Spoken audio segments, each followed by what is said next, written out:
तेज बारिश हो रही थी। रात के करीब 11 बजे का टाइम था। अपने कमरे में टेबल लैंप की रोशनी में मोहन कुछ फाइलों को पढ़ रहा था। उन फाइल्स को पढ़ते वक्त उसकी आंखों से आंसू आने लगे। क्या हुआ? आप परेशान लग रहे हैं। ये तो अस्पताल की रिपोर्ट है। क्या लिखा है इसमें? अरे तुम अभी तक सोई नहीं? डॉक्टर ने कहा है ना तुम्हें प्रॉपर आराम करना है।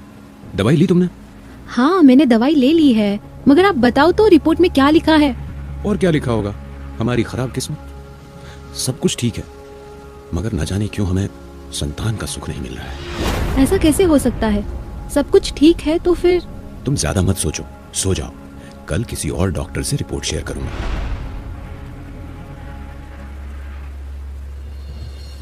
रात के करीब 2 बजे रजनी के सोने के बाद मोहन खुली हवा की तलाश में घर की छत पर चला आया। तभी उसने देखा कि कुएं के मुंडेर पर कोई लड़की बैठी हुई है और वो उसी की ओर देख रही थी। मोहन कुछ समझ पाता उससे पहले ही वो लड़की अचानक कुएं में कूद गई था। अलबत्ता मोहन उस कुएं में डूबने लगा। बचाओ, बचाओ मुझे, बचाओ! मोहन की आवाज सुनकर पास सो रही उसकी पत्नी रजनी जाग गई। क्या हुआ? आप क्यों चीखे? और आप गीले कैसे हो रहे हो? रजनी की आवाज सुनकर मोहन ने आंखें खोली तो देखा कि वो पूरा भीगा हुआ था। मैं यहाँ पर कैसे आया? मैं तो कुएं में था। कैसी बकवास बातें कर रहे हो? आप तो यहीं पर थे, कुएं में कैसे जा सकते हो? मोहन को कुछ समझ में नहीं आया कि उसके साथ क्या हुआ। वो तुरंत अपनी जगह पर से खड़ा हुआ और कुएं के मुंडेर के पास जाकर कुछ ढूंढने लगा। रजनी भी उसके पीछे पीछे वहां आ गई, मगर उसे कुछ समझ नहीं आ रहा था। दूर खड़ी वही लड़की उन दोनों को देख रही थी। वो भी पूरी तरह से भीगी हुई थी। मोहन ने जैसे ही उसे देखा, उसके रीढ़ की हड्डी में सिहरन हो गई। देखो, उस लड़की को देखो। उसे बचाने के लिए ही मैं पानी में कूदा, मगर जैसे ही रजनी ने उसे देखा, वो लड़की वहां से गायब हो गई। कौन है वहाँ पर? कोई भी तो नहीं है। चलो चलकर कपड़े बदल लो, वरना गीले कपड़ों में सर्दी लग जाएगी। कहते हुए रजनी मोहन का हाथ पकड़कर उसे घर के भीतर ले जाने लगी। माँ, कहाँ जा रही हो? मुझे ढूंढ रही हो ना? मैं तो यहाँ हूँ। वो आवाज सुनते ही रजनी पीछे मुड़कर देखने लगी, मगर वहाँ पर कोई नहीं था। मैं भी ना, लगता है मेरे कान बज रहे हैं।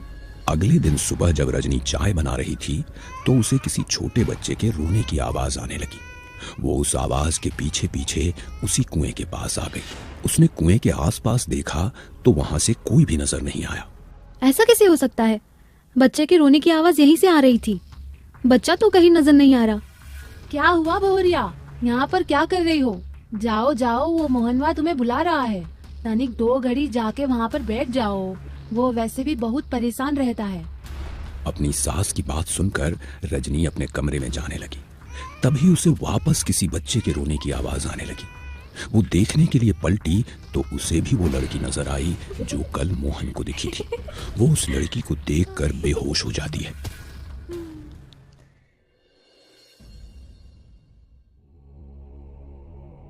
सुनो जी, ये सब क्या है? ये हमारी खुशियां हैं। आज से बहुत खुश हूं मैं। तुम माँ बनने वाली हो। ये कैसे हो सकता है? अरे बहुरिया, जैसे होता है वैसे ही हुआ है। हम तुम्हारे लिए बहुत खुश है। रजनी को फिर से बच्चे के रोने की आवाज आती है। वो उस आवाज से सम्मोहित होने लगती है। रजनी उस आवाज के पीछे पीछे कुएं तक पहुंच जाती है। वहां उसे कुएं की मुंडेर पर वही लड़की बैठी नजर आती है। अभी भी वक्त है, यहाँ से चले जाओ, वरना तेरी संतान भी ऐसे ही मार दी जाएगी। कहते हुए वो लड़की रजनी के देखते ही देखते कुएं में कूद गई। अरे कोई बचाओ उसे! कोई है? प्लीज कोई बचाओ उसे! कोई देख रहा है? प्लीज कोई बचाओ उसे! रजनी के पीछे पीछे मोहन भी उस कुएं तक आया था। उसने भी उस लड़की को कुएं में गिरते हुए देख लिया था। मोहन को कुछ समझ नहीं आ रहा था, मगर उसके मन में भी कई सारे सवाल थे। वो उन सवालों के जवाब ढूंढने के लिए गांव के तांत्रिक के पास पहुंचा। ये तो बहुत खुशी की बात है कि रजनी गर्भवती है, मगर जो कुछ भी तुमने बताया वो बहुत चिंता का विषय है, क्योंकि बुरी आत्माओं को कई बार गर्भवती औरत की खुशबू आ जाती है और वो उसके बच्चे की तलाश में उसके आसपास मंडराती है। हो ना हो, उस लड़की का नजर आना रजनी के होने वाले बच्चे से कोई ना कोई संबंध जरूर है। आप कुछ भी करके रजनी और मेरे होने वाले बच्चों की सुरक्षा का प्रबंध कीजिए।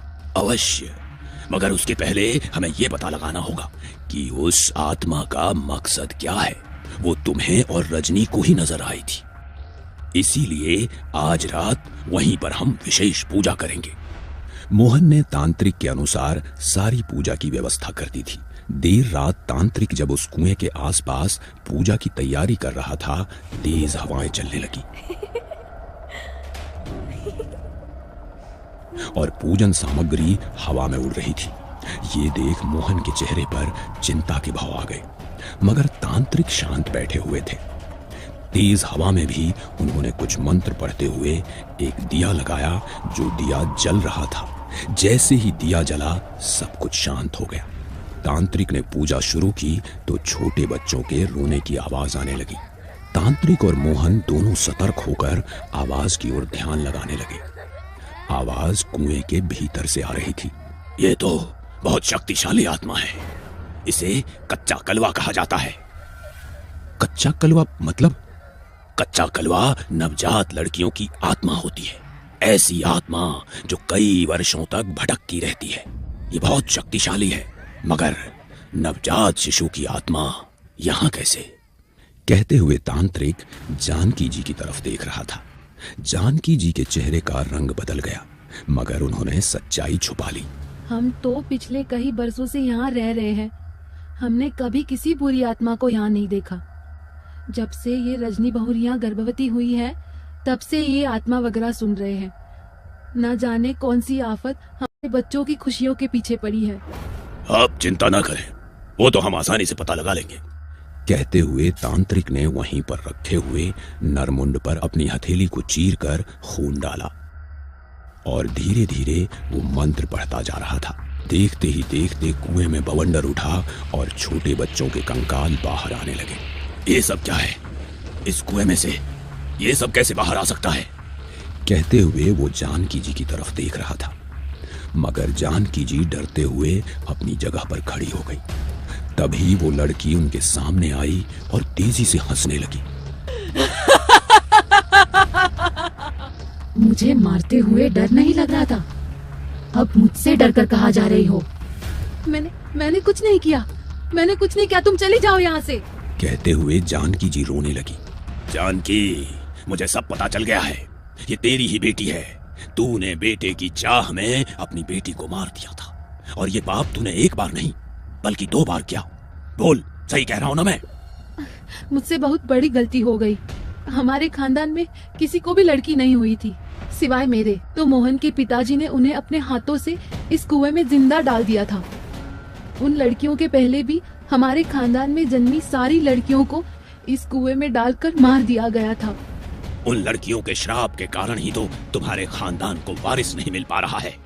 मगर इतने वर्षों बाद वे लोग वापस क्यों आए हैं? तुम्हारी पत्नी गर्भवती है और उसके गर्भ में कन्या ही है।